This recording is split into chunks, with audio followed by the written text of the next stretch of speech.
That was the moment a shootout in Northwest ended with a girl inside Dunbar High School grazed by one of those bullets. The school sent into lockdown and families outraged.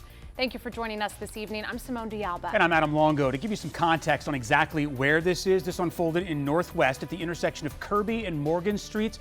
Now, Kirby runs perpendicular to Dunbar. The gunfire on that street going into the school.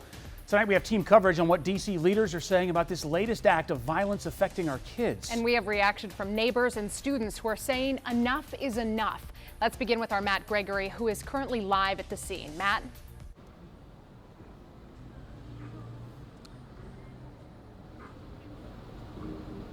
Well, the investigation has drawn down. We've seen the perimeter getting closer to right here to where I am right now. And we've got a few officers still at the scene, kind of maintaining the scene and seeing, those last minute items that may be helpful in the investigation. But as we were talking about earlier, a single stray bullet went through a window here, a first floor classroom window, grazing a student in the head. But we'll take you through what happened. Students told me this was during first period. They said that that police say while students sat down to class, mayhem took place across the street. MPD spokesman tells us a car headed the wrong way near a side street exchanged gunfire with another group of people. It's a bullet from that shooting that grazed a female student's head. She's 17 years old, police tell me. Now, police say she'll be okay. She's in the hospital with her family. Forensics teams, though, for hours poured over bullet casings and the trajectory of the bullet looking for suspects. Dunbar High remained on lockdown until sometime afternoon, and parents and students reunited after a dangerous morning. I just thank God that he's okay, and I thank God that the little girl is okay too. You know what I'm saying? Because it's frustrating for a parent. Oh, like I was scared because we're in school. I didn't expect nothing like that to happen. It's the end of the week, the end of the school year. Yeah, want to give you an update on the investigation because I just got off the phone with police about a half hour ago. No suspects, no motives as of yet. They're still working to get that. But like I said, the 17-year-old female student here at Dunbar High, she's expected to be okay. She's at the hospital. Coming up in 1 hour, we're going to take you minute by minute through the chaos that ensued this morning as we get to the end of the year here at Dunbar High, something that none of the students ever expected to happen. And we'll bring you through what's going on with that. Now, at the same time, my colleague John Duran is on the other side of Dunbar High, and he can give you a look into what the neighborhood right here experienced. John, what happened? Matt, we're not too far away from you guys. This is the intersection of Morgan Street and Kirby Street Northwest, and there's still some evidence of what happened this morning. Glass all over the middle of the road here on Kirby Street. I spoke to neighbors that live right here, and they told me they were startled this morning by the unmistakable sound of gunfire. Now you're looking south, or you're looking north at Dunbar High School. That's Kirby Street Northwest. Now, in a video you're about to see provided to us from a viewer, you're going to see a car driving southbound away from the direction of the high school.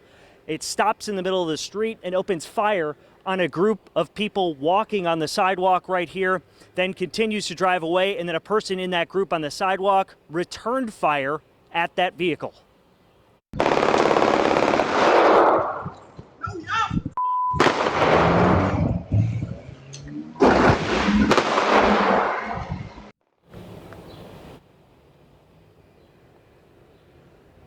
One person we spoke to says he was cooking breakfast when he heard the gunshots, ran to his window, and watched the shootout unfold. He, along with others we spoke to that live around here, say that many gunshots this close to home is unsettling. We've had gunshots in this neighborhood before, but never this close, so it is very scary, and we have a 2-year-old too. Luckily, he was at daycare. It's really upsetting. There's been a lot of gun violence around Dunbar. It kind of occurs more than it should, and it's really upsetting that it hasn't stopped. And then someone gets shot through their classroom window. That's pretty messed up. There's damage all over Kirby Street Northwest. This is a neighbor we spoke to whose car, you see bullet holes on the back, a bullet grazing the side of his car, and says his car was sideswiped by one of the cars involved in that incident. I also want to show you something else right behind us, a playground. And we spoke to numerous people that live around here that say about a half hour after that shooting happened, that playground would normally be filled with children from a local charter school. Luckily, not the case this morning. Simone, Adam. You know, John, it's just disgusting, these folks that are doing this with no regard to who's outside, who's around them, and for the residents there to have to hit the deck when they hear automatic gunfire is just unacceptable. All right, thank you for that report. I want to get you more reaction now. In the moments after the shooting, when our crews first got on the scene, they ran into ANC Joyce Robinson Paul. While she was upset about the shooting, she actually tells us she wasn't really all that surprised by it. They smoke reefer, they do drugs, they fight, they do everything in this neighborhood. If one of them fights, sometimes they fight right up on the steps of You think this is just kind of the neighborhood element of the kids? Or? Well, they think that anything goes. I've seen the parents get arrested, I've seen the children get arrested, I've seen everybody get arrested because there's conflict. But if you see conflict, then deal with it. But anytime you have a situation where the principal says she's an educator, she won't walk out of the building and go to the alley where we're having trouble. All my neighbors are telling me we are mad because the kids keep coming in our alley smoking weed and the police won't come. And so everybody thinks it's not their jurisdiction. Yeah. But it is your jurisdiction. I'm a mother and a grandmother. It is my jurisdiction.